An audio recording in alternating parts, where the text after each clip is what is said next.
In today's video, I'm going to teach you how to set up Google Workspace for your business domain. We'll walk through the process from the initial sign-up page all the way to getting your domain ready to receive email. This is a straightforward setup, but it's important to enter each detail carefully so everything works properly the first time. Start by opening Chrome and going to the Google Workspace sign-up landing page. Using Chrome can help keep the process smooth and compatible, especially if you're switching between setup screens and your domain registrar account later on.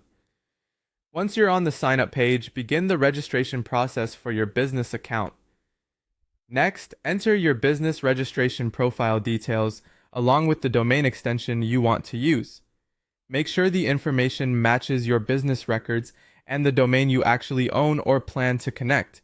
This step is important because Google uses these details to create and organize your Workspace account correctly.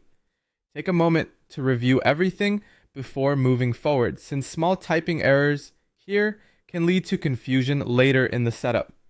After that, create your master administrator email login username. This will be the primary admin account for your Google Workspace environment, so choose a professional username that's easy to recognize and manage. This account will be used to control users, billing, settings, and security, so it should be something appropriate for long-term use. As you create it, keep in mind that this is not just another inbox. It's the main control account for your organization. Once your admin login is created, the next step is to sign in to your domain registrar account, so you can point your MX records to Google. This is what tells your domain where to deliver incoming email. Inside your registrar's DNS management area, look for the MX record settings for your domain.